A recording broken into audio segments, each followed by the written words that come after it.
My beloved, I want you to receive this in the stillness within your own heart.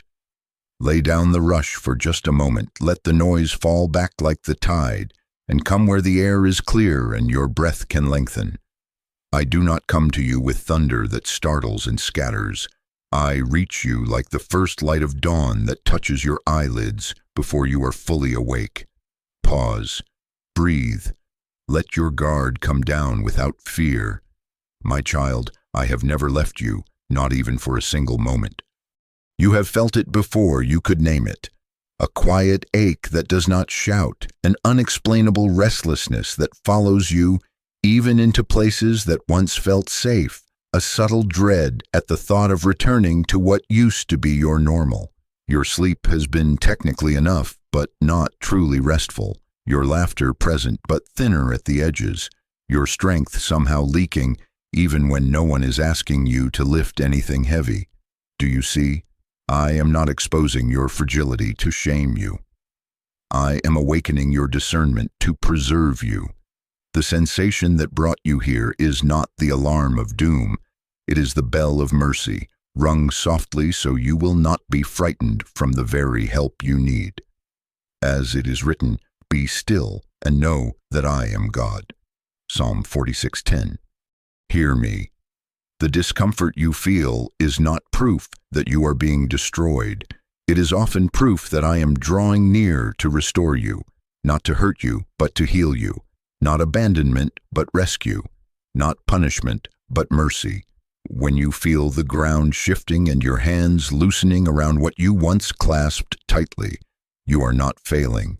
I am removing what drains you, and it may feel like loss because you learned to survive with what was slowly emptying you. I do not speak to instill fear in you, but that you may live. You may want a single label to pin to your chest, so you can be done with wondering, but I will not hand you a cold word and then leave you to manage it alone. I will walk you through discernment step by step until peace becomes clear, until the pressure inside your chest exhales, until the light that once seemed too harsh becomes warmth upon your skin. I will not rush you through this. I do not measure you by speed, but by direction. One step toward me, born of trust rather than panic, is more precious than 1,000 steps taken in frenzy. Remain long enough to listen more clearly. There is a reason the unease does not resolve when you distract yourself. A reason the restlessness returns after you scroll and call it rest.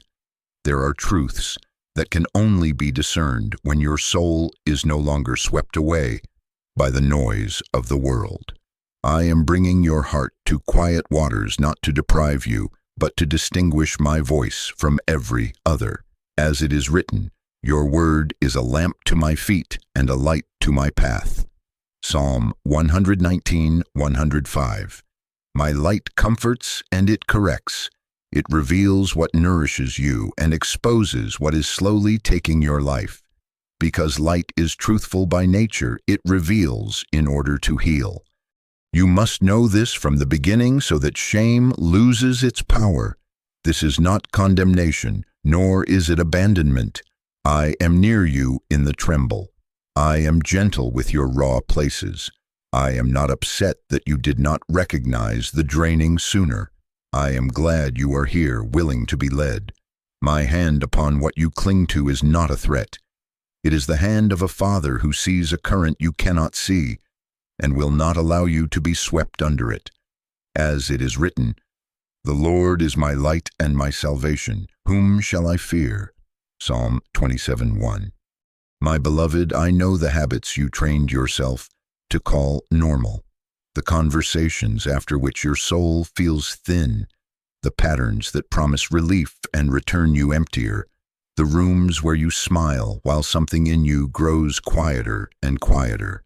You learn to make peace with what steals your peace because you thought there was no other way to survive.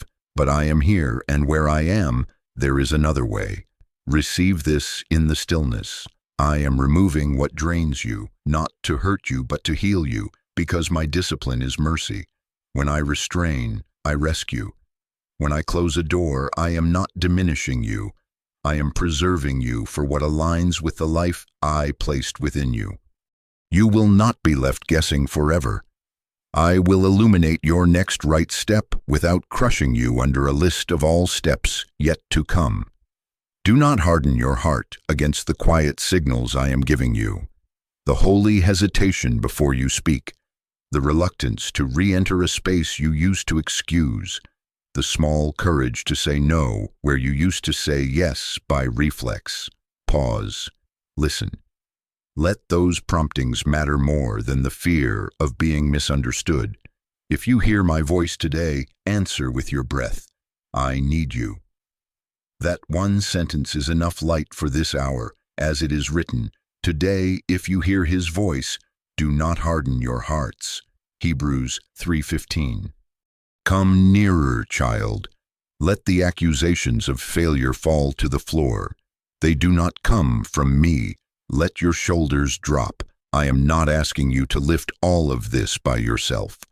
I am asking you to be still long enough for me to set my hands on what is not yours to carry. I am preparing you to recognize waste by the way it wearies you, and to recognize life by the way it steadies you. We will move from confusion into clarity, from bracing yourself for another drain into guarding the peace I return to you. For now, begin here, be still, breathe, and trust that the discomfort is a doorway, and on the other side of that doorway is me, restoring you to yourself, restoring you to the name you carry in my heart, my beloved. My beloved, now that you have let your breath lengthen and the clamor recede, I will help you see what has been quietly pressing on your spirit. There is a weight that does not announce itself with catastrophe, a slow siphoning that leaves you present but thinner, functional but faded at the edges. You know it because your energy leaks without an obvious task. Your joy dims even in rooms where you are smiling. Your clarity shrinks as though a fog has rolled in without weather, and prayer that once opened like a window now feels like lifting a door made of stone. Your sleep counts the hours but does not complete the rest, and even the small pleasures do not land the way they used to. They pass through you as if your soul were no longer catching what is good. My child, I am not naming this to trouble you. I am naming it so you can stop blaming yourself for not being strong enough. Do you see that the weight you carry is not always the one I asked you to bear? Come closer and listen. There are patterns that look harmless because they are familiar, habits that feel justified because history says you owe them, relationships you keep repairing while your soul becomes the patchwork, and expectations that cloak themselves in duty until you can no longer tell the difference between faithfulness and self-erasure. There are rooms where you laugh on cue while something in you goes silent, conversations after which you are always heavier, activities that promise release and return you emptier, yeses you offer as reflex because saying no feels like a crime against your own kindness. Do you see it? Do you recognize the pattern? Is this still nourishing you or only familiar? You were taught to endure, and there is a holy endurance that I honor. It is the perseverance that holds fast to good, that bears others' burdens without losing its own backbone. But there is another kind of endurance that only proves you can bleed slowly without noticing. You called it strength when you stayed where your peace was steady being traded away. You called it loyalty when you sat through another hour of soul drain because you feared being seen as cold. You called it humility when you silenced the truth inside you so that the room would not be disrupted. My beloved, sometimes the bravest heart is the one that lets go. What continually drains you is not a cross you were assigned. It is often a signal that I am preparing to remove what is consuming your life. Not to hurt you, but to heal you. Not to make you smaller, but to return you to the measure I gave you at first. Let me expose gently how these drains hide. They do not always come with obvious harm. They come wrapped in excuses that sound reasonable, This is just a hard season. Everyone else seems fine. I made a promise long ago. I should be strong enough by now.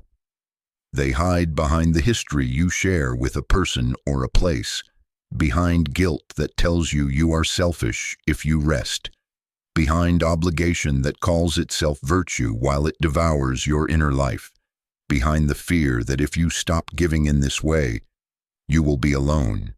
They train your reflexes until you negotiate against your own well-being without noticing that you have become the one arguing for your fatigue. Darkness does not always look like disaster. Sometimes it looks like a habit that keeps you too busy to feel how far you have drifted. But I am light, and light is truthful by nature. It reveals in order to heal. When I shine on these patterns, I am not shaming you for having them. I am freeing you from being formed by them. Hear me say this without accusation. You do not need to justify what is killing your peace to prove that you are loving. You do not need to apologize for your soul needing oxygen. You do not need to keep calling captivity calling. I am not asking you to judge others. I am asking you to notice fruit. After you leave, are you steadier or scattered, kinder or easily ignited, awake or numb, clear or confused? When you agree again, do you feel expanded with life or contracted in dread? When you delay the boundary, do you sleep better or bargain through the night? These are not random moods. They are the simple instruments of discernment I placed within you. Do you recognize them? The drain announces itself in small, repeating signs. An uneasiness without a story you can explain, a tightening in your chest before the message is even read, a heaviness that falls before the meeting begins, a sigh that starts in the morning because you already know what the day will ask of you that you do not have to give, a prayer that keeps turning into groans because the words are too heavy to shape. And yes, there are headaches you call normal, breath that shortens a little, a sudden need to numb the afternoon, a fog that makes simple choices feel like a maze. My child, none of these are my condemnation. They are my mercy calling you to pause. Pause. Listen. Let them matter. You have said, but I promised, as though the only way to honor a past word is to violate the life I am preserving in you now. You have said, but they need me, as though you were their savior and I were absent. You have said, but I don't want to be dramatic, as though boundaries were theatrics and not the simple fences that keep love from spilling into the street and being trampled. My beloved, I do not measure you by how much you can endure without air. I measure you by the direction of your obedience to life. When I ask you to release what drains you, I am not asking you to abandon compassion. I am asking you to stop abandoning yourself in the name of compassion. There is a difference between laying your life down in love and laying your identity down to be devoured. So bring it into the light with me. Name the conversation that leaves you hollow. Name the habit that promises ease and sends you into a spiral. Name the commitment that has become a leash. Name the fear that says you will be alone if you stop overgiving. Hold them in your open hands before me and ask, is this mine to carry? I will answer you. I will not confuse you. My guidance will be steady, like a lamp near your feet, not a floodlight that blinds you to your path. I will not require you to fix everything. I will require you to be honest in my presence and to take the next faithful step I show you. Understand this. When you sense my hand loosening your grip, it is not punishment. It is protective love. I am removing not what makes you holy, but what made you shrink. I am not stripping you. I am disentangling you. I am not asking you to prove your worth by staying. I am reminding you that your worth was never established by what you tolerated. Today, if you hear my voice in that holy hesitation, do not harden your heart. Let the recognition become reverence. Let the unease become inquiry. Let the question become a doorway through which peace re-enters and sets its table within you. As it is written, "Your word is a lamp to my feet and a light to my path." Psalm 119, 105. Walk by that light now. What continually drains you is not yours to keep. Release is not failure, it is faith. And when you release at my word, you do not step into empty space. You step into the room I have been preparing, where your breath returns, your clarity deepens, and your identity as my beloved is no longer traded away for the price of being accepted by what was never meant to hold you. My beloved, I hear the questions that rise when something begins to loosen from your life. If it is leaving, did I fail? Did I mishear you? Did I deserve this loss? Is this my punishment for not knowing better? Receive my answer that comes without a raised voice and without a wagging finger. No, child, no. This is not condemnation. This is not abandonment. This is not me turning my face away when you finally need me most. I am near. I am doing what love does when infection threatens the limb. What a mother does when a splinter reddens the skin of her child. She kneels, she steadies. She removes what the body cannot heal around, not to shame the child for playing outside, but to prevent the quiet ache from becoming a deeper wound. Do you see? I do not amputate to punish. I separate to preserve. I do not cut to humiliate. I cleanse to heal.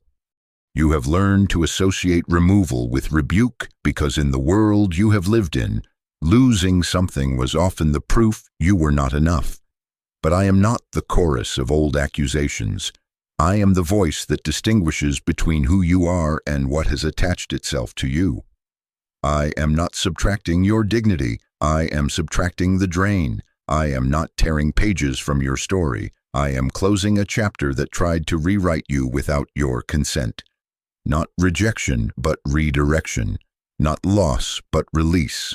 Not cruelty, but care. My discipline is mercy. My correction is light by which you do not stumble. As it is written, there is therefore now no condemnation for those who are in Christ Jesus. Romans 8:1. When I place my hand upon something and it begins to loosen, you may feel sorrow. Honor that. There is a grief that comes when you stop reaching for what you once reached for without thinking, when the habit no longer finds your hand open, when the expectation no longer finds you waiting at the door. Do not shame yourself for that ache. It only means your heart is waking from an old rhythm.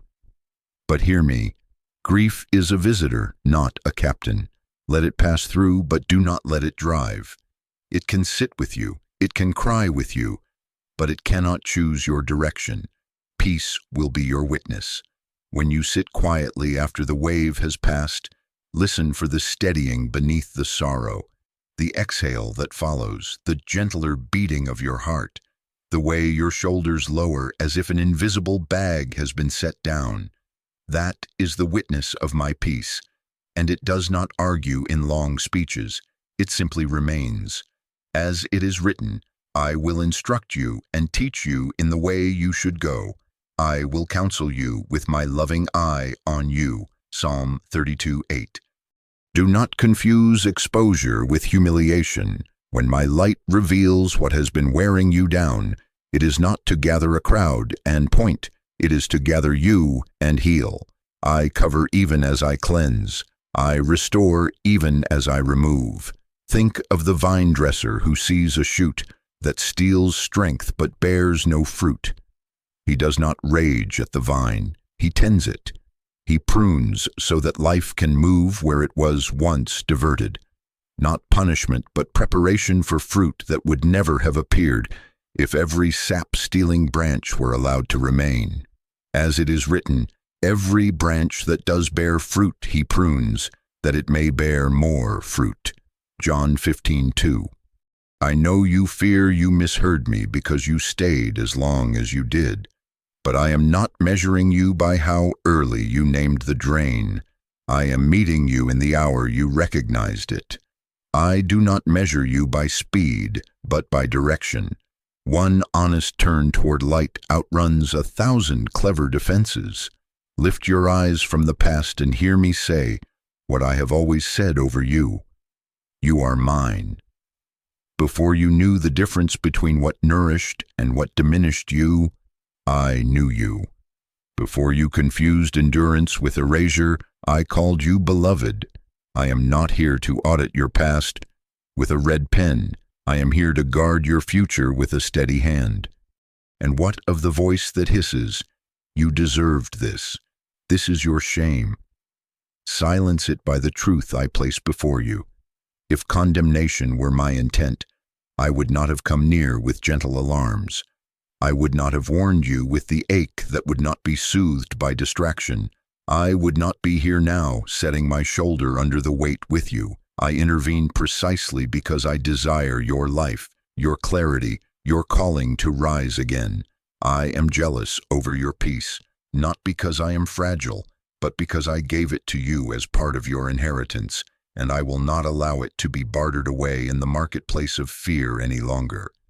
There will be moments when, after you release, memory will play its soft films and temptation will say, "Was it really that heavy? Perhaps you were too sensitive." In that moment, return to the fruit. Return to the peace that met you when you set it down. Return to the breath that lengthened, the prayer that found words again, the joy that did not feel counterfeit. Return to the light and let the light tell the truth. Not nostalgia, but discernment. Not emotion as master, but spirit as guide. Watch the difference between the ache of letting go and the ache of staying bound. They do not lead to the same place. My beloved, I remove without shaming you because I am preserving who you are while separating you from what is not you. I remember your frame. I know your dust. I rejoice over your smallest yes. I come not with thunder that scatters, but like dawn across a tired field, bringing warmth to what still lives, revealing frost where it does not belong so that it can melt. Lift your face to me and let this settle deep. You are not being reduced. You are being restored. You are not being humiliated. You are being healed. You are not being punished. You are being protected. And as we walk on from here, I will show you doors I have closed, not as a sentence against you, but as a shield before you, so that the storms you cannot yet see will not claim what I have entrusted to you. Remain with me. Listen. Let my peace be your compass, and let every act of removal be received as what it truly is, my mercy making room for your life to breathe again. My beloved, because you have allowed me to speak to you in the quiet, let me now tell you plainly what my hand is doing when a way you once walked becomes narrow, when a path that seemed open turns, when a door that welcomed you yesterday no longer answers your knock. I am not toying with you. I am not sending mixed signals. I am guarding your life. I see farther than you can see from where you stand. I see the road beyond the bend, the cost buried beneath the surface, the small compromise that seems harmless today, but becomes a shackle around your ankles tomorrow. I close a door to keep you from taking the first step into a corridor that would only grow darker, narrower, and crueler with each unexamined yes. I do not speak to instill fear in you, but that you may live. Understand that not every ending arrives with sirens. Most of my protections come like a tide that simply stops reaching the shore. The appetite fades, the access grows quiet, the invitation ceases to arrive. The conversation you could once tolerate without noticing now knots your stomach and makes your breath shorten. The room that used to flatter the parts of you that wanted to be seen now feels hostile to the part of you that wants to be whole. Calls go unanswered. The pathway is blocked by delays you cannot remove with willpower. The resource that always seemed to appear dries up like a brook out of season. My child, doors often close without a bang. They close with a hush. Do you see? What looks like silence is sometimes my loudest mercy. There are ships that look safe simply because the wood is polished and the crew is friendly, but they are headed in the opposite direction from your calling.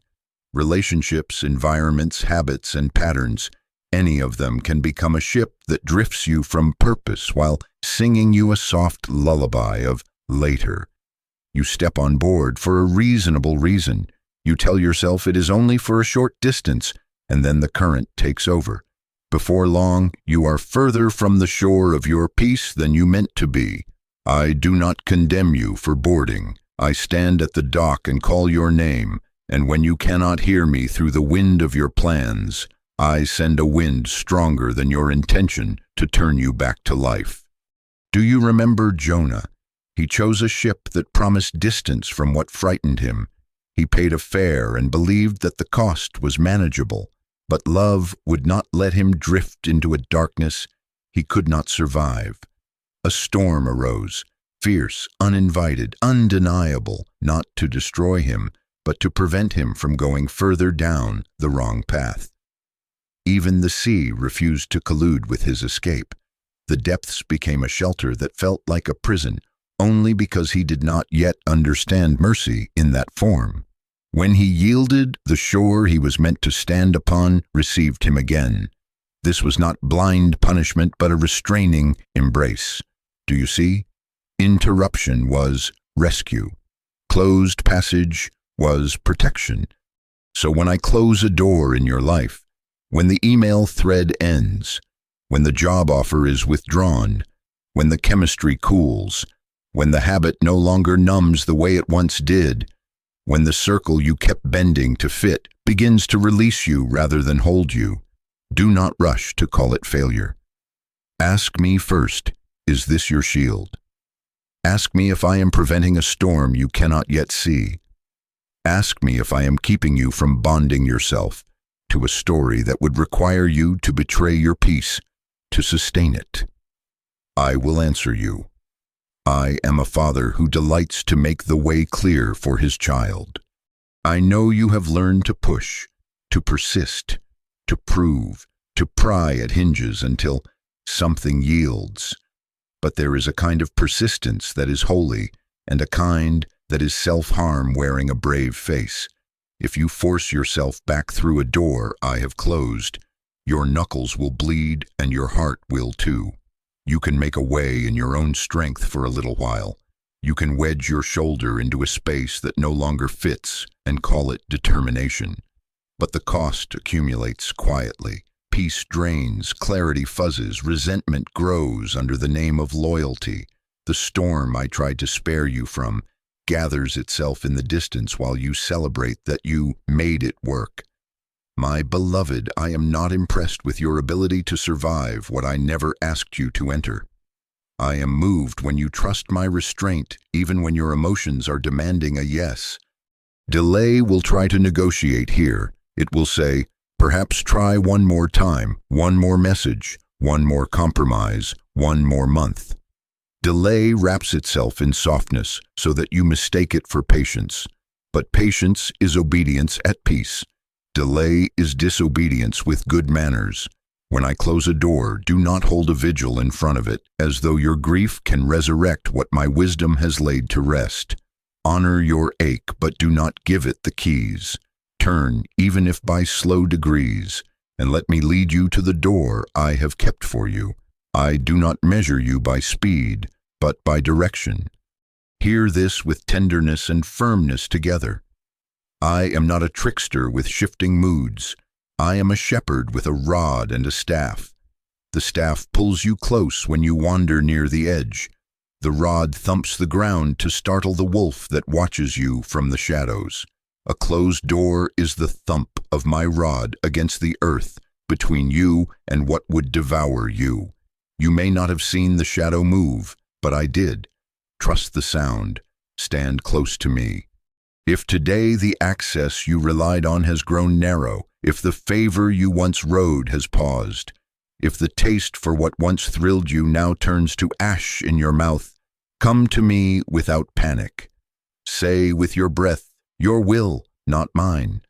Ask me to show you the way that belongs to your peace. I will not leave you standing in a hallway with every door sealed. I remove to make room. I restrain to redirect.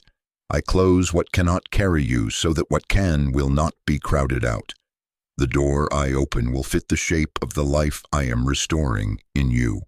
It will not require you to shrink to fit, nor to inflate yourself with pretense to enter. It will require honesty, humility, and a yes that springs from trust. And when you meet the door I open, guard it. Do not reopen what I rescued you from out of nostalgia or the flattery of being wanted again by what did not know how to love you well. Bless the closed doors. Bless the quiet endings. Bless the silence that protected you from being seduced by noise. These too are gifts. Let peace be your compass. Let light be your guide. Let obedience be your path. As it is written, I will instruct you and teach you in the way you should go. I will counsel you with my loving eye on you. Psalm 32:8. My beloved, because you have stood with me before the closed door and felt the hush of my protection, let me now turn your ear inward to the way I guide you when no door is visible, when there is only a feeling you cannot explain. I want you to receive this in the stillness within your own heart.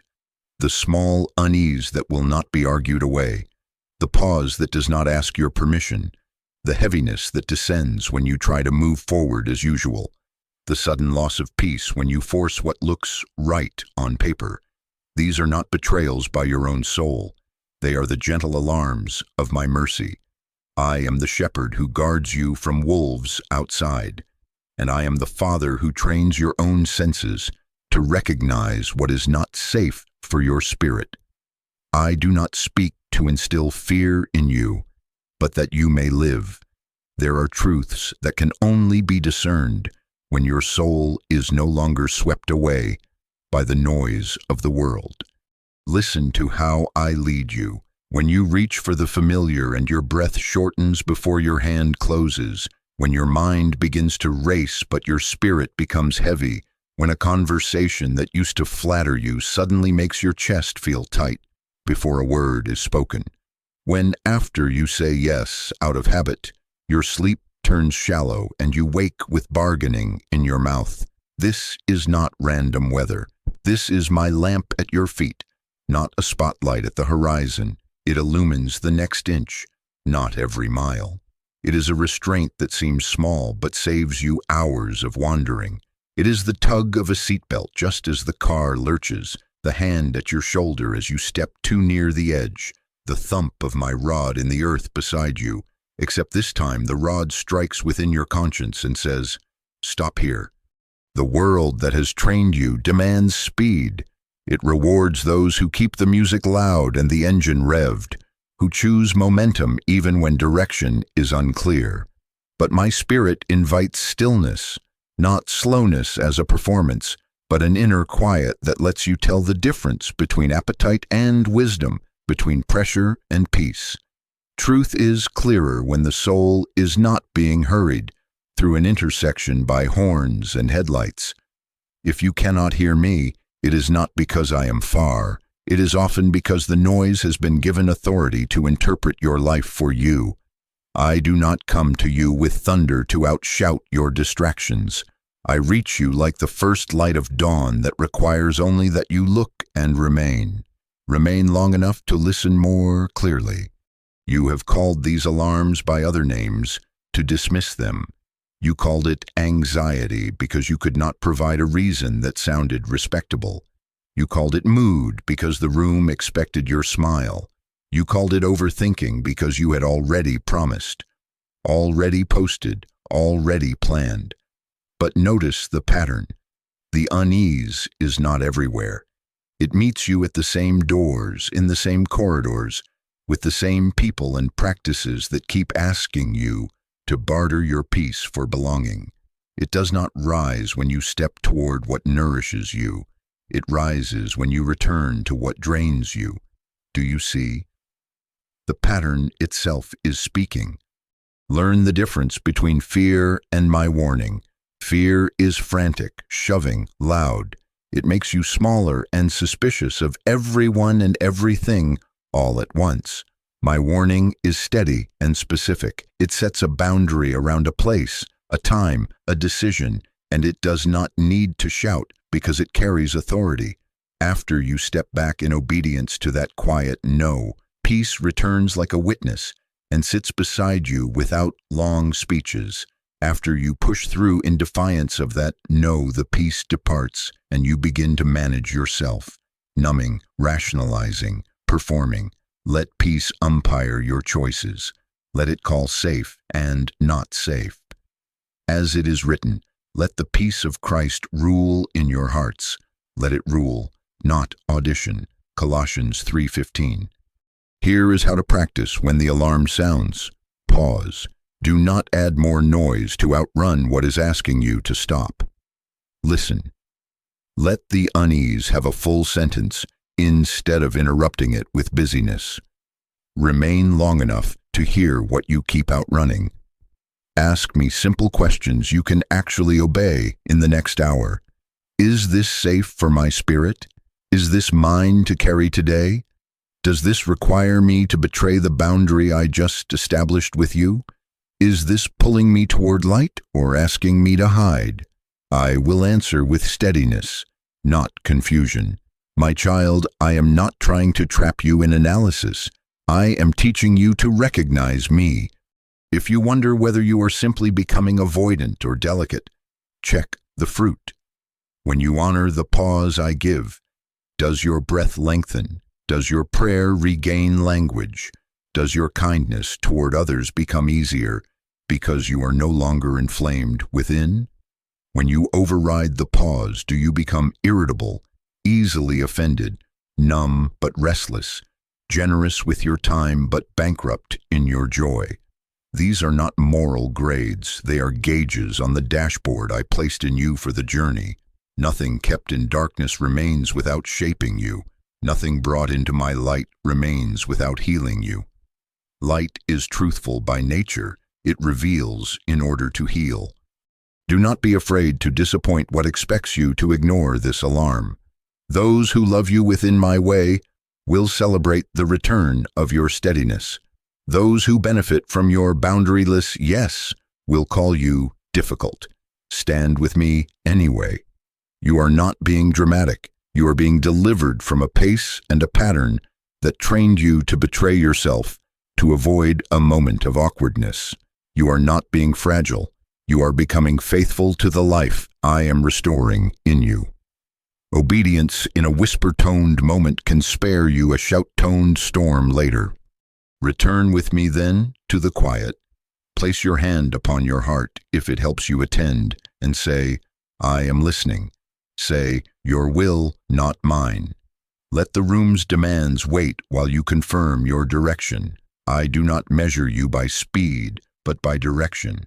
One faithful pause is more precious than 100 hurried decisions that need mending. As it is written, be still and know that I am God. Psalm 46:10. Be still, not to prove a posture, but to know me. Know me not in the noise of panic, but in the calm where I name what is safe and what is not. And hear this again so that your heart rests. This is not condemnation, nor is it abandonment.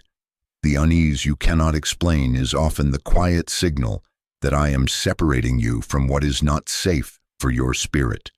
My discipline is mercy. My light reveals what harms you so that you can step aside before it claims another piece of your peace. I intervene early so that you are not carried too far away.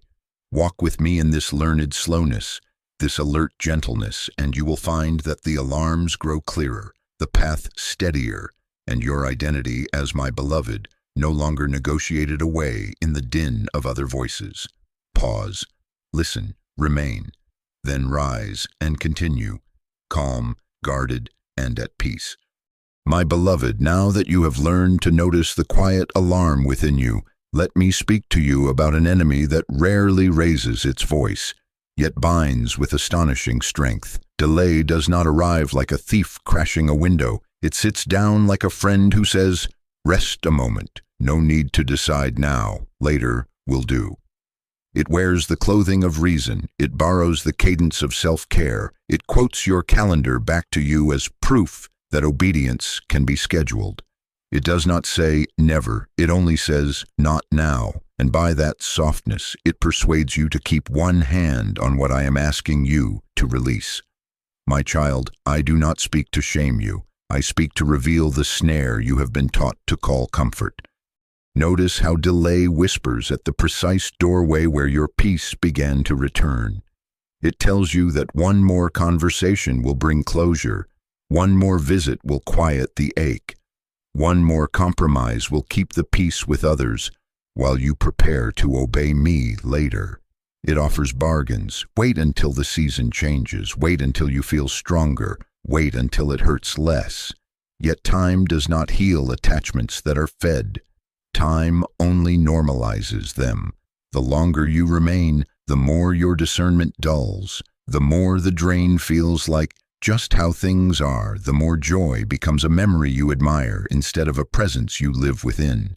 Water dripping upon stone will hollow it given time. Delay is that drip. Do you see? Do you see how the most important doors can close without sound? Do you see how comfort can be a cage when it is comfort purchased at the price of your peace? Doors rarely slam in my dealings with you. They hush. They lighten their hinges. They resist pressure without spectacle. If you will not heed the alarm while the hinge is gentle, you will notice only when the latch has finally clicked. And even then, nostalgia will attempt to convince you that the corridor behind you was safer than the one before you. My beloved, comfort that requires you to dim your own light is not comfort from me. As it is written, today, if you hear his voice, do not harden your hearts. Hebrews 3:15. I teach you this not to induce panic, but to awaken readiness. Preparedness is not fear amplifying its own heartbeat. It is love putting oil in its lamp because it honors the one who comes at an hour it cannot predict.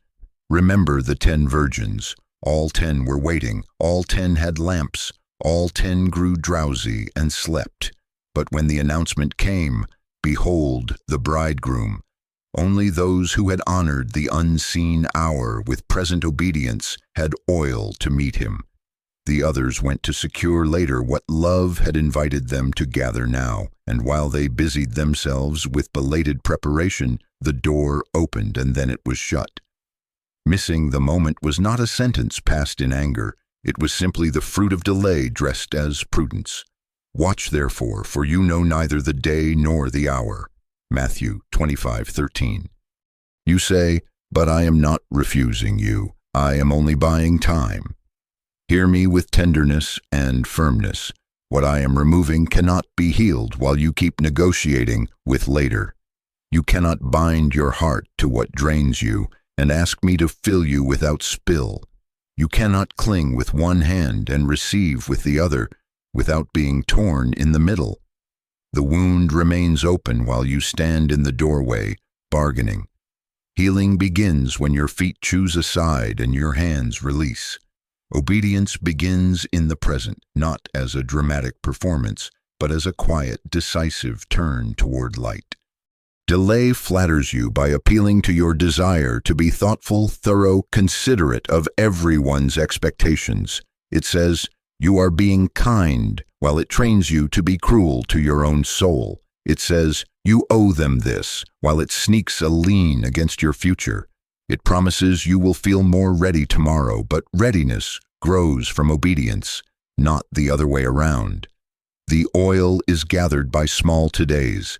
The message you do not send, the meeting you decline, the number you remove, the plan you erase, the calendar block you restore to rest, the confession you make now while your heart is still soft. If you wait for perfect courage before you act, you will find that courage is what grows after you step, not before. Consider how delay shapes you in the in-between. While you postpone, language forms around the tether. Rationalizations, exceptional clauses, what-if scenarios. Your prayers become negotiations instead of communion. Your nights fill with rehearsals of conversations instead of rest. You become generous with time in places where your yes is not being honored, and stingy with attention toward the life I am restoring in you. Slowly, without drama, you forget the sound of peace sitting beside you like a faithful friend. This is the cost of not now. Tomorrow promises you nothing, and delay, polite as it is, turns what is alive into a memory with regret stitched along the edges. As it is written, "Today, if you hear his voice, do not harden your hearts." Hebrews 3:15. My child, I do not measure you by speed, but I do invite you to direction today. Do not make a nest beside the exit I have shown you. Do not hold a vigil at the door I closed and call it loyalty. Bless the boundary with your feet, not only with your words. If grief rises as you release, let it pass through without letting it lead you back. If fear tells you you are being harsh, bring fear into my light and let me answer it. I am not asking you to harm anyone. I am asking you to stop harming yourself by remaining where your spirit cannot stay whole. If you hear my voice now, even as you read these words, practice one act of present obedience. It can be small. Send the message that says, I cannot continue. Remove the object that keeps you tethered. Step out of the room that dims you. Put oil in your lamp by doing today the thing later says you can postpone without consequence. I am not distant. I am here to steady your hand. I do not come to you with thunder to drown your reluctance. I reach you like dawn, and I ask you to open the curtains. And as you choose, watch. Watch the way peace returns not as a rush of euphoria, but as a steadiness that does not argue. Watch the way clarity gathers like light along the edge of the path, one step at a time. Watch the way joy moves from memory back into presence. These are the signs that later has lost its hold, and that love, active, present, obedient, has resumed its place. Watch, therefore, not with anxiety, but with readiness. Watch, therefore, for you know neither the day nor the hour. Matthew 25:13. Today, beloved, not to earn me, but to walk with me, not to prove yourself, but to become yourself. Obedience now is the key that frees you from the soft chains of delay, and I, who call you, will keep you as you walk. My beloved, since you have begun to answer me in the present, and not postpone your peace, let me tell you plainly what I am removing so that you do not confuse my hand with harm. I am not first removing a person, a place, or a platform. I am removing the attachment that keeps you returning to what diminishes you. It is the inner hook, the silent bargain, the reflex that trades your peace to maintain access, approval, or a fragile sense of belonging. I am addressing what trains you to override the quiet no I place within you. This is not condemnation, nor is it abandonment. It is surgery without spectacle, a splinter drawn from flesh that learned to call the pain normal. I do not speak to instill fear in you, but that you may live. Do you see how it works? You step into the room and feel yourself reduce by inches to fit its shape. You exit the call and require recovery time from what you named just how it is. You tell yourself you are strong, and yet your strength is being spent repairing what the encounter just drained. Why do you feel smaller after you leave it? Why do you need recovery time from what you call normal? Why does your prayer become a cleanup crew instead of a daily feast? These are not random fluctuations. They are signs of an attachment that has trained your soul to betray its own peace, to keep a door propped open that I have already asked you to bless and leave. Here are the subtle chains I am lifting into light. Approval seeking that makes you shapeshift to secure a nod. Fear of loneliness that convinces you any company is better than solitude with me. Guilt-driven loyalty that confuses sacrifice with self-erasure. the compulsion to be understood by those who have no intention of seeing you, the habit that numbs you just enough to return tomorrow, the environment that remakes you in its image while you call it opportunity, the need to be indispensable so that you cannot rest, the liturgy of "I'm fine" that silences your honest no, the calendar that wears your obedience thin through constant availability, the story in your head that says you must earn what I have already named yours. These are attachments, not identities. They may have grown around good desires, love, belonging, usefulness, but they have twisted your desires into leashes. Understand this clearly. When I remove the attachment, I am not asking you to become hard or suspicious. I am teaching you to become whole.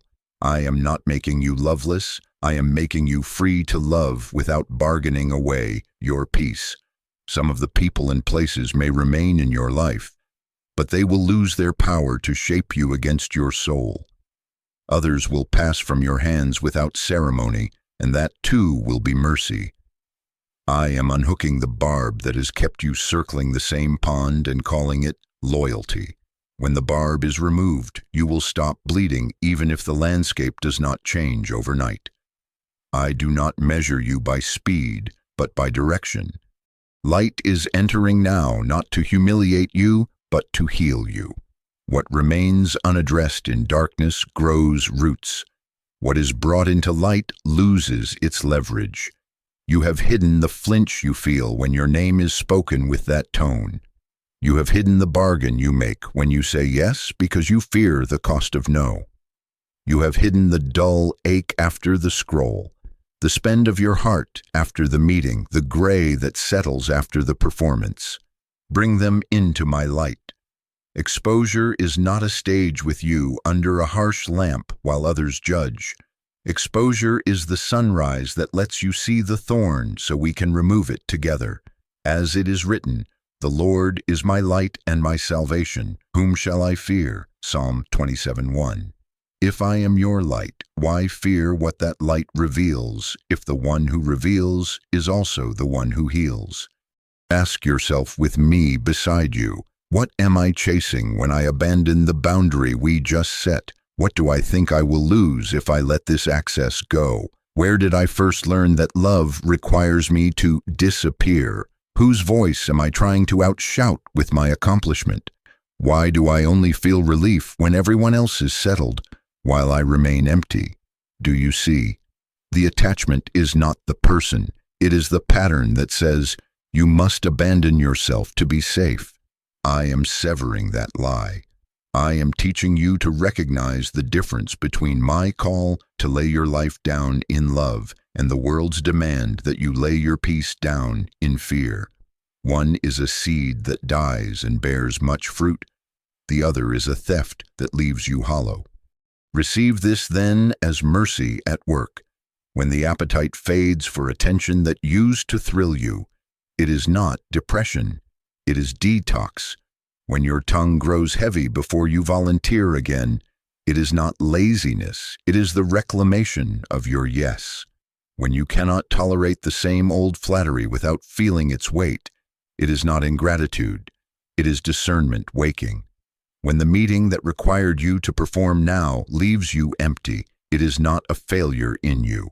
It is the reveal that you were feeding on crumbs. I am weaning you from the sugar of constant validation so that you can taste the bread of peace again. How will you cooperate? Not by hunting every motive in your own strength, but by standing in light and speaking plain words with me. Say, this approval owns me more than I want to admit. Say, I am afraid of being alone, so I clutch what hurts me. Say, I want to be understood by those who refuse to see me. Say, I have called numbness rest. Then place each confession in my hands and listen. I will give you one clear step. Decline what trains you to vanish. Step out of the room that needs your silence to stay comfortable. Delete what reopens the door I closed. Return your energy to places that strengthen your soul. Let peace be your measure. After obedience, Does peace sit beside you like a witness? That is the sign that the attachment has begun to loosen.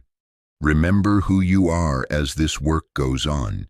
You are my beloved, not a beggar for crumbs that cost you your voice. You are a child of light. What is light within you suffers in dim rooms. You do not owe your future to the demands of your past. I am not angry with you for the ways you survived. I am inviting you to live. Peace is part of your inheritance, not a luxury you earn on weekends. Walk with me, and when you feel the pull to return out of habit or guilt, place your hand upon your heart and whisper, "Not this time." Lift your eyes to me and let my light answer the accusations. The Lord is my light and my salvation. Whom shall I fear? Psalm 27:1. Let that confession be the doorway you choose, again and again, until the attachment has no name left to call you by, and what remains is you, steady, whole, guarded by peace and free to love within the boundaries that keep you alive. My beloved, because I am unhooking what has held you, I must also hold you where you would normally run. Receive this in the stillness within your own heart. What feels like restraint is often my love preventing you from drowning in what you kept calling normal. This is not condemnation, nor is it abandonment. I am not angry. I am not exacting revenge for what you did not know. I am placing my hand upon your shoulder before you step where the ground gives way. I intervene early so that you are not carried too far away. I do not speak to instill fear in you, but that you may live. You will recognize this mercy by how it arrives. A message you once hurried to send remains unsent without a clear reason, and the urgency drains out of you. An opportunity that flattered your scarcity suddenly fades without scandal. A relationship that required you to edit your own soul grows cool and does not warm no matter how brightly you perform. A habit that once soothed you begins to taste like dust in your mouth. Do not call this sequence misfortune. Do not accuse yourself of failure. I am removing your appetite for what harms you. I am letting doors resist you so that you do not exhaust yourself, proving you can push them open. I am quieting the room that grew loud whenever you tried to speak truth. This is discipline as mercy, a restraining embrace that looks like loss to the untrained eye and feels like relief only after you stop fighting it. You have asked me, why does it feel like being held back? Because I am keeping you from being pulled under by currents you still underestimate.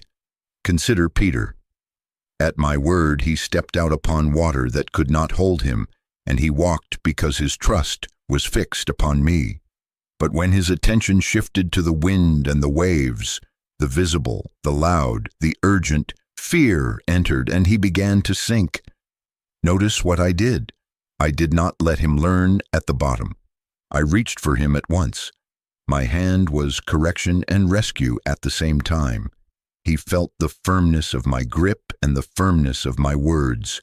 O you of little faith, why did you doubt? Not to shame him, but to return his sight to where it belonged. The correction kept him from drowning. The rescue returned him to the boat. Do you see? My hand that grips you now is both. As it is written, and you may read it as a seal upon this moment, the Lord disciplines those he loves. Proverbs 3:12. You carry shame for needing guardrails, as though maturity means never meeting a boundary. That shame is not from me. Boundaries are not cruelty. They are stewardship of the life I placed within you. A garden without a hedge is not free. It is exposed. A lamp without a covering is not generous. It is unprotected and soon extinguished. A road without a guardrail is not brave. It is reckless, and travelers pay with their lives at the same curve. When I ask you to stop at the same place where you have always accelerated, when I limit your access to what drains you, when I tell you that your yes must be few and your no must become honest, I am not making you smaller. I am preserving the place where I and you may walk in peace. Mercy does not always present itself with sweet feelings at first. Sometimes mercy is fatigue that prevents you from attending the gathering that gossips your soul thin. Sometimes mercy is boredom where there used to be intoxication, so that you stop confusing adrenaline with joy. Sometimes mercy is the awkward quiet, after you refuse to explain yourself again to those who do not intend to understand. Sometimes mercy is the loneliness that visits just long enough to teach you that solitude with me is not the same as isolation without me. You have named these moments as loss, but loss of what? Of the leash that dragged you? Of the stage that applauded your disappearance? Of the sugar that kept you from hungering for bread? I am not taking your life. I am returning it to you. When you feel the restraint, practice this with me. Pause and ask, is this your hand keeping me? If peace sits beside the pause like a quiet witness, honor the boundary. Do not turn the restraint into a test you must pass to prove your strength. Do not create errands for yourself in a room I have asked you to leave. Do not fish for replies from a well I have already declared dry. You are not required to squeeze meaning out of what has already told you. It will not sustain you. I do not measure you by speed, but by direction. Your direction now is away from the undertow and toward light. You will be tempted to perform compassion as a way of reopening closed gates. If I am kinder, quieter, more available, perhaps the door will welcome me again. Hear me. Compassion does not require access. Love can bless from a boundary. Forgiveness can flow without forfeiting your safety. Holiness is not hospitality to harm. Do not confuse mercy toward others with permission for them to misuse you. Steward what I restored. Let the closed door remain closed without carving a window beside it. If your heart aches in the first days of this restraint, do not misinterpret the ache. Grief often attends the departure of what was familiar, even when the familiar was slowly emptying you.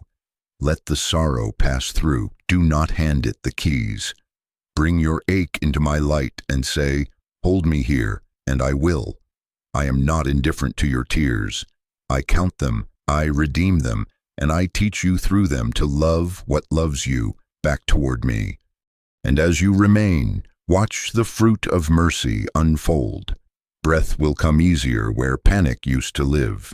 Your prayer will stop cleaning up after your compromises and start building strength before your day begins.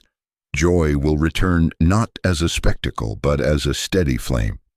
You will discover that what looked like loss was the clearing of a path. What sounded like no was the yes that saved you. I do not come to you with thunder to pry your hands open by force. I reach you like the first light of dawn and invite you to open your hands because you see what is true.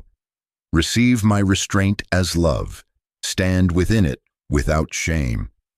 As it is written, the Lord disciplines those he loves. Proverbs 3:12. Let that sentence become a shelter over this hour, and walk with me not as one punished, but as one preserved. My beloved, now that your hands have begun to open and you have blessed the boundary I set, you feel what follows every honest release, the ache that rises when what was familiar loosens its hold. Receive this in the stillness within your own heart. This ache is not proof that you chose wrongly. It is often the first true sign that you finally chose. Endings hurt even when they are holy. Loss can be real without being wrong. I am not surprised by your tears, nor am I displeased by them. I do not come to hush your crying as if it were an embarrassment to faith. I draw near to gather it, to interpret it, to make it a river that carries you forward rather than a tide that drags you back. Understand this clearly. Grief and regret are not the same. Grief honors what was without pretending it was more than it gave. Regret rewrites the story to persuade you to return to what diminished you. Grief stands in the light and says, This mattered, and it also wounded me. Regret whispers in the half-dark, if you had tried harder, if you had stayed longer, if you had been different, you would have been safe. Grief lets the past be the past. Regret tries to recruit your future to repair what cannot be healed in the place where it was born. Do you see? Your tears do not order you to turn around. They mark the place where the bond loosens. The sting you feel is the absence of a hook being removed, not a verdict that you have failed love. You will be tempted in the first days of quiet to return for relief. You will think, one more message to make sure they understand, one more visit to soften the edge, one more scroll to numb this ache. The familiar can impersonate medicine when your heart is tender. It offers anesthesia with the same hand that kept the wound open. Do not accept it. Do not chase closure from what lacked truth. The search will reopen stitches I have just set. Do not audition for peace in rooms that required your dismissal to remain comfortable. You say, but I only want to stop the pain. Hear me with tenderness and firmness. Some pain is the body of your soul knitting. Touching it constantly does not comfort it. It irritates the healing. Let me show you how to let sorrow pass through without letting it lead you back. Bring your sorrow to me as it arrives, not cleaned, not explained, not edited into respectable sentences. Tell me, I miss the familiarity even though it drained me. Tell me, I feel foolish for staying so long and heavy for leaving now. Tell me, I do not know who I am without that tug on my days. Place each sentence in my hands. I am not impatient with repetitions. I am near within them. Sit where the tears find you and breathe deliberately, slowly, with me. If a memory rises that warms you and wounds you at the same time, do not wrestle it alone. Speak it aloud in my presence, and let my light sort honor from illusion. As it is written, the Lord is near to the brokenhearted. Psalm 34:18. This is not a verse to decorate your grief. It is a door for me to enter it. There are simple protections I offer you while your heart is tender. Do not return to the places, digital or physical, where your soul learned to shrink, simply to see how they are without you. This is not curiosity. It is the old tether disguising itself as concern.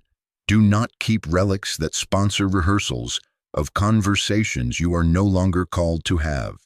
Release them as an act of trust, not as a rejection of meaning. Do not revisit threads seeking applause for your boundary.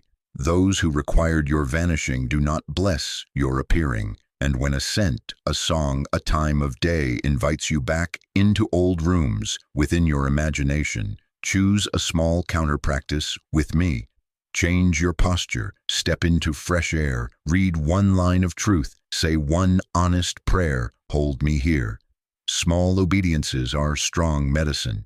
Do not be harsh with yourself because you grieve. You are not weak. You are alive. The heart that can mourn is the heart that can love rightly when love returns in healthy form.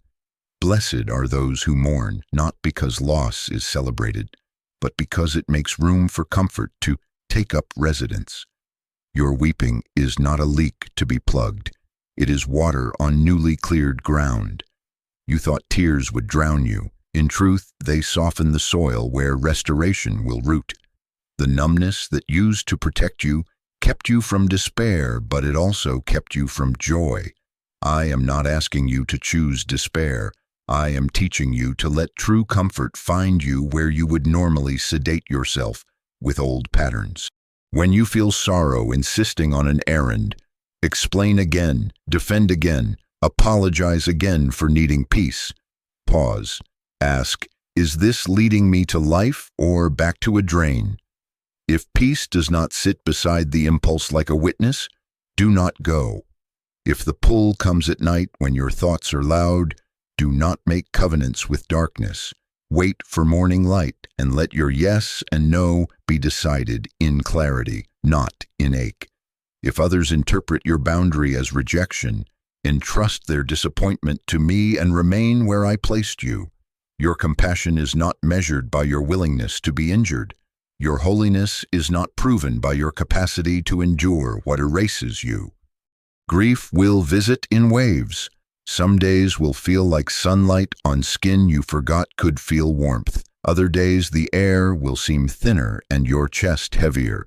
Do not measure your healing by the smoothness of the line. Measure it by direction. I do not measure you by speed, but by direction. When a wave hits, do not go scavenging along the shoreline of your past for something to hold. Let the wave pass and find your feet again on the same ground of obedience. Each time you remain, the water loses a little power to pull you back. Each time you stay, your peace grows roots. Practice this today. Write or speak one honest lament in my presence. Name what was beautiful and what was harmful, what you hoped for and what did not come, what you are surrendering and what you fear to lose, and then end it with a simple act of trust. Into your hands. That one sentence will carry what your hands cannot. Then do one thing that honors your current boundary. Delete the thread. Decline the invitation. Put away the token. Schedule the rest. Step outside into light. Do not wait for the ache to disappear before you act. The action itself becomes a window where comfort enters. I do not speak to instill fear in you, but that you may live. And as you allow grief to do its clean work, watch for signs of true comfort. Watch how your breath lengthens where it once stuttered. Watch how stillness begins to feel like a place you can sit, not a sentence you must endure. Watch how gratitude returns for small, unremarkable mercies, a quiet morning, a kind word, the absence of pressure. These are not distractions from grief. They are the fruit of it moving through you rather than setting up camp within you. I am making room in you, and what I make room for, I fill. I am near to your broken heart now, not later, not after you perform resilience. As it is written, the Lord is near to the brokenhearted, Psalm 34:18. Let that nearness be your shelter. Let the sorrow pass through, my beloved, and do not let it be your guide. Your guide is light, and I am leading you forward. My beloved, listen in the quiet, where your breathing has begun to lengthen, and your heart has stopped sprinting for a moment. I do not remove and then abandon. I do not empty your hands and then leave you exposed to whatever reaches next. When I remove, I also prepare, quietly, faithfully, beneath the threshold of spectacle, like the first light that touches the edge of your room before you have opened your eyes. I do not speak to instill fear in you, but that you may live. I do not measure you by speed, but by direction. The direction now is from cleared ground into planted promise, from vacant spaces into rooms where peace can dwell, without being evicted by pressure. Do you see? I did not take to impoverish you. I removed to make room for what can live. I cleared what consumed you so that what nourishes you can take root. Empty does not mean forsaken, it means ready. The space that aches where the drain once sat is not a permanent hollow. It is soil turned, waiting for seed, and I am not slow to sow. I begin replanting in ways that are truer than fireworks, ways that are harder to parade and easier to trust. As it is written, for I know the plans I have for you, plans for peace and not for harm, to give you a future and a hope. Jeremiah 29:11. My plans do not merely rescue you from what was, they reweave what is and what will be. You will recognize restoration not by sudden applause, but by the quiet return of what you feared was gone for good. Appetite for prayer begins to return like hunger after an illness. Small at first, sincere, surprising. Sleep, once chased and cornered, settles upon you like a friend who has found your address again. Laughter lifts in your chest, and for the first time in a long time, you hear it and do not flinch as though you have trespassed. It sounds like yourself. Your attention, which used to splinter at every demand, starts to gather. You notice the color of the day, the texture of mercy in ordinary hours. Your body stops preparing for an argument at the door. Your soul no longer lives in apology.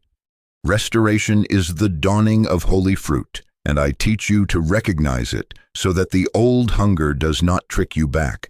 Watch for increased peace that is not dependent on others agreeing with you. Watch for clearer discernment that rises before you need to explain yourself 10 times. Watch for renewed self-respect that makes you unwilling to narrate away your own no. Watch for consistency, small, repeated obediences that build like stones into a habitation. Watch for hunger for truth that outlives mood and convenience. These are not decorations of a good season. They are signs that your roots are finding water. As it is written, I will instruct you and teach you in the way you should go. I will counsel you with my eye upon you. Psalm 32:8. My eye does not wander, my counsel does not guess. I am also preparing gifts that match the shape of your freedom. Clean love that does not demand your disappearance will approach at a pace that honors the boundaries I set in you. Peace will not be a guest you entertain. It will be a resident that helps you decide who may knock and who must pass by. Clarity will come without cruelty. You will say yes with integrity and no without rage. Strength will feel different than before. It will not be the frantic energy of surviving a room that does not want you. It will be the steady strength of a life aligned with light. Your work will be less about proving and more about serving. Your rest will be less about escaping and more about receiving. Do not despise how ordinary this can look. Dawn is not loud, but it is relentless. The roots that thicken beneath the surface make no sound, yet they are the reason you will not topple when the wind returns. You once believed that only dramatic change was real. Now you will learn that the most enduring restorations arrive like steady rain, like daily bread, like a lamp to your feet, just enough for the next step, again and again, until the way behind you is covered with goodness you did not need to perform. As it is written, your word is a lamp to my feet and a light to my path. Psalm 119:105. Take the next step in that light. Take another tomorrow. I guard what I plant. I do not leave new spaces unguarded. Where you yielded the old pattern, I am building a hedge. Truth on one side, humility on the other, and joy as a gate that opens only for what strengthens you. You will sense it as a gentle no when flattery knocks, as a holy pause when urgency shouts, as a deep yes when love tells the truth without bargaining for access. Remain within this garden as it grows. Tend it with simple practices. Show up to the quiet even when your mind is noisy. Put your phone down and lift your eyes to daylight. Read one line of truth you can carry like seed in your pocket. Say one honest prayer that ends, your will, not mine. Small waterings, faithful shade, daily light. That is how restoration spreads. I know you have asked, but what about the years? Hear me, I am not only restoring function, I am redeeming time. I am able to restore harvest after locusts, dignity after depletion, laughter after long strain. As it is written, I will restore to you the years that the locust has eaten. Joel 2:25. You think in straight lines of loss. I weave in patterns of mercy. I gather scattered pieces and make them serve your becoming. I do not waste what wounded you. I transform its place in the story so that it no longer leads you. This is not pretend. This is not denial. This is what I do with surrendered ground. I plant, I water, I guard, I grow. If today your hands still shake a little, let them shake in the field I am sowing. If your laughter wavers, let it waver under a sky that no longer demands a performance. If your sleep breaks once or twice, return to me between breaths and say, you are here. If an old voice calls you by an old name, answer with what is now true. I am beloved. Do not rush the fruit. Do not harvest early to prove there is a harvest. Remain, return, receive. I do not measure you by speed, but by direction. And when you begin to taste the first sweetness of this new season, peace that stays, prayer that feeds, clarity that does not cut you, do not be afraid of its goodness as though it cannot last. It is not a tease, it is a beginning. I removed to make room, and I have been preparing while you slept, while you wept, while you waited. My beloved, lift your eyes. The ground is not empty anymore. The first light is in the room. Walk with me into what grows. My beloved, receive this in the stillness within your own heart. You are not being reduced. You are being restored to who you were before you learned to survive by shrinking. What I remove does not subtract from your value. It reveals it. Your worth is not a negotiation with loss, not a contract with other people's acceptance, not a ledger balanced by performance. You are mine. I knew you before you were known by others. I called you before you learned the names you tried to earn. I have set my love upon you, not because you could carry a world that was never yours, but because I chose you and I hold you. As it is written, fear not, for I have redeemed you. I have called you by name. You are mine. Isaiah 43:1. Hear it as present tense. Hear it as identity, not as a task. There has been an old trap in your thinking, a quiet belief that tethered your heart to begging. If I can keep them, keep that, keep access, keep the pattern, then I am safe. Do you see how softly this lie dressed itself? It promised safety while training you to bargain with what broke you. It taught you to measure your worth by what you could still hold, by rooms that tolerated you when you made yourself small, by patterns that needed your silence to remain standing. I am exposing that pattern not to shame you, but to free you. Safety does not live in what you can keep alive by over-functioning. Safety lives in me. You are not a beggar at doors that starve you of dignity. You are my beloved within a house that bears your name on the table, your seat at the right time, your portion that is not stolen by moods or withheld by manipulation. As it is written, and let this settle like light upon your face, you are a chosen people, a royal priesthood, a holy nation, a people for my own possession, that you may declare the excellencies of him who called you out of darkness into his marvelous light. 1 Peter 2:9. Chosen, not tolerated, royal, not replaceable, possessed by love, not bartered for access. Understand this with clarity that steadies you. Obedience to me is not the fence of a prison. It is the doorway of freedom. When I ask you to align your steps with my word, I am not shrinking your life. I am ending your slavery to what never loved you. Obedience ends rule by panic, rule by impulse, rule by memories that impersonate prophecy. Obedience returns you to a single center where fear cannot appoint itself your teacher. You have lived long under small tyrants within, people-pleasing dressed as compassion, compulsions dressed as comfort, hustle dressed as holiness. Let these be named for what they are, and let them lose their crown. As it is written, if the Son sets you free, you will be free indeed. John 8:36. Free indeed means not partially free, not free when you are rested and strong only, but free as a settled identity that instructs your choices, even when feelings rise and fall. I want you to notice the new language that belongs to the beloved. It is not, what must I do to be allowed? It is, what response honors who I am with you? It is not, how can I keep them from leaving? It is, how can I remain with you in truth?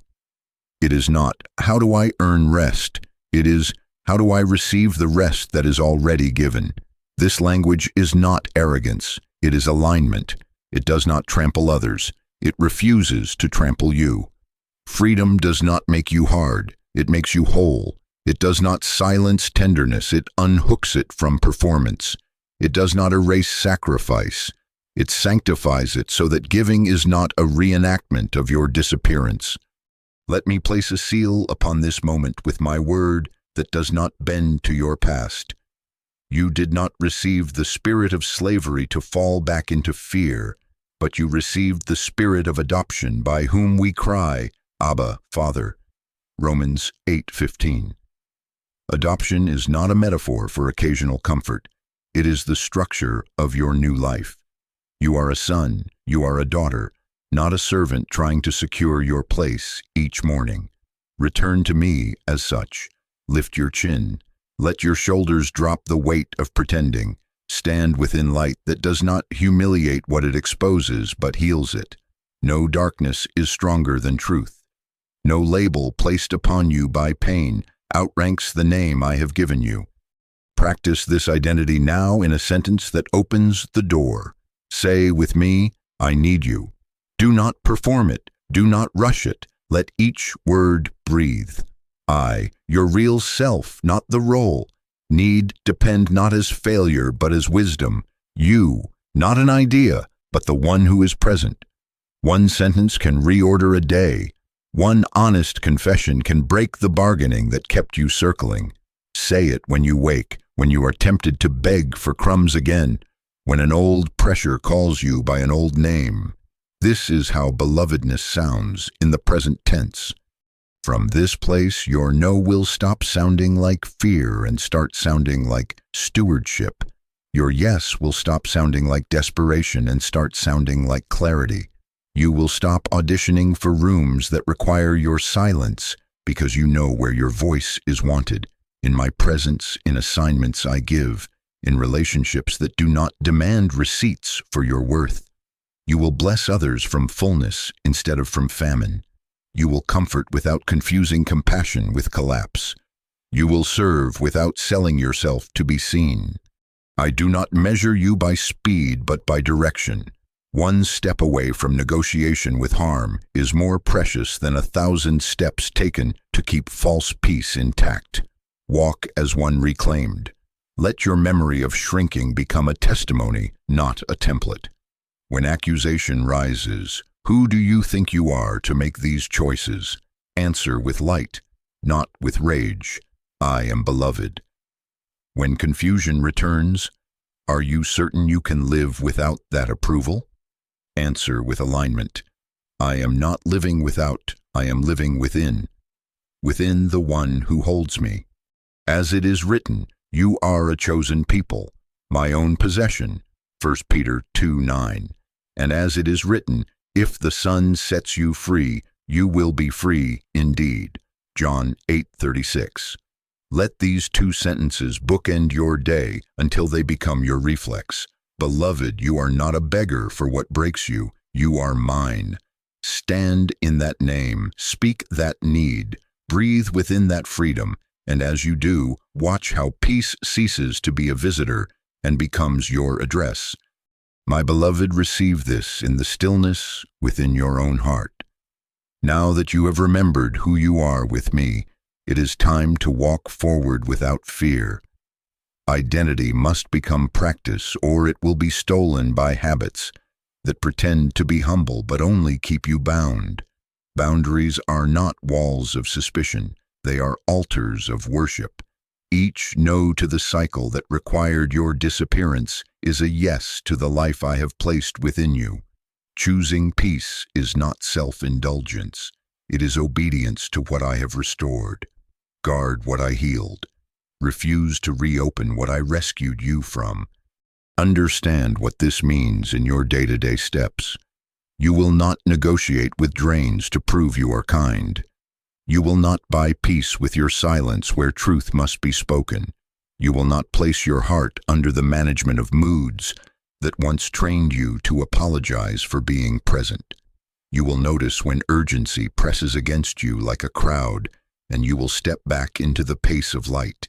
You will treat your quiet with dignity, your sleep with honor, your prayer with priority. This is worship. This is alignment. This is how belovedness walks. There will be attempts to re-enter.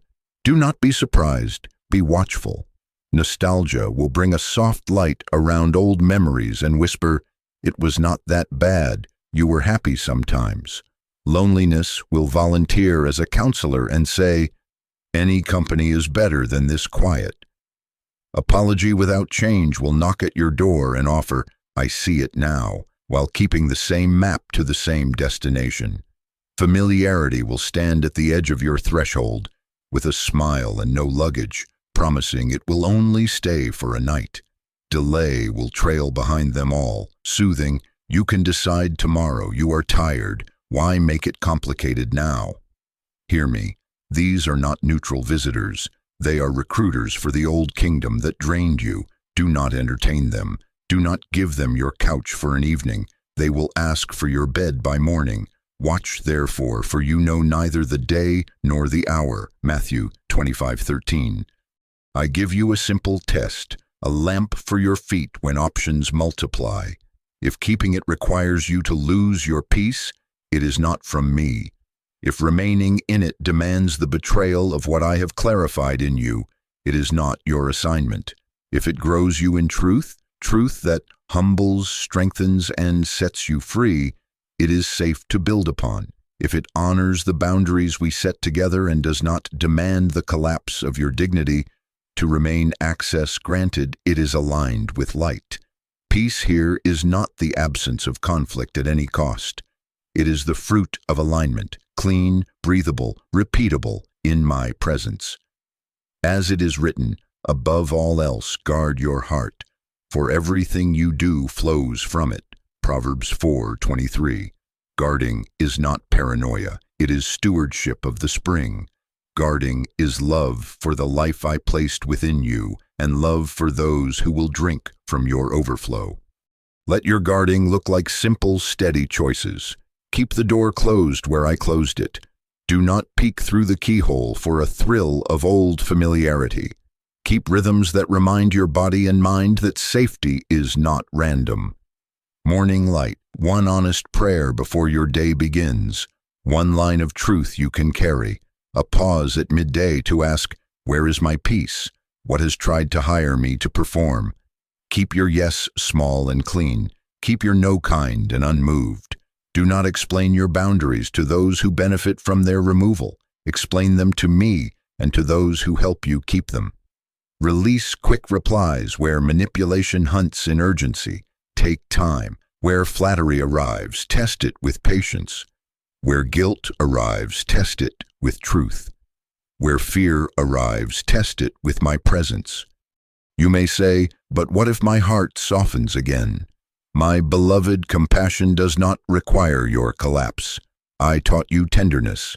I did not teach you to return to harm. You can bless from a threshold without inviting the old storm into your living room. You can forgive and still hold the door at the setting I have chosen. Forgiveness cleans your side of the story. It does not recruit you for a sequel where your peace dies again in the first act. As it is written, be wise as serpents and innocent as doves. Matthew 10:16. Wisdom holds the line. Innocence keeps the heart free from spite. When loneliness speaks, answer, I am accompanied. Say it aloud if you must. You are here. Let your schedule bear witness to this truth. Sit with me longer than you scroll through rooms that have no chairs for your soul. Gather with those who do not tax your existence to feel valuable. Share your boundary with a trusted friend who loves the truth in you more than the performance around you. Feed your body and let your mind rest. Tiredness can wear the mask of longing and try to send you back. You are not going back. You are going on. I go before you. Your future is not an unlit hallway. It is a path I have already walked. As it is written, I will go before you and make the crooked places straight. Isaiah 45:2. I will strengthen you when your limbs remember the old fatigue. I will help you when new choices feel unfamiliar. I will uphold you with my righteous right hand. Isaiah 41:10. I am your rear guard as well. What pursues you from yesterday will meet me at your back. Isaiah 52:12. Do you see? You are surrounded, not by pressure, but by presence. Do not measure your success by perfect feelings. Measure by faithfulness to the next right step. I do not measure you by speed, but by direction. When a day feels heavy, keep the door shut to what I closed and open the window to light. When an hour feels fierce, breathe and return to the sentence we have practiced. I need you. That confession is not a retreat into weakness. It is a march in alignment. Each time you guard your heart in me, pathways strengthen, reflexes become righteous, and what once required a trembling effort becomes a quiet habit of peace. Now lift your eyes, beloved. You are commissioned to walk. Carry this with you. Your healing will remain secure when you guard what I restored and refuse to reopen what I rescued you from. Let your steps be ordinary and unwavering. Bless what blesses you. Decline what drains you. Build where truth grows. Rest where peace remains. Speak with light. Move without fear. As you go, I speak over you and into you. I will go before you. I will strengthen you. I will hold you steady. If today you hear my voice, do not harden your heart. Soften it into obedience, and you will find rest for your soul. Hebrews 3:15, Matthew 11:29. If this word has steadied you, do not forget to subscribe and turn on the notification bell so you do not miss the next time I meet you here. But hear this above all. I have never left you. I am not leaving you now. Breathe, walk, guard your heart. Live within the light I have given you. Peace is not a guest anymore. It is your address, and I am with you in every room.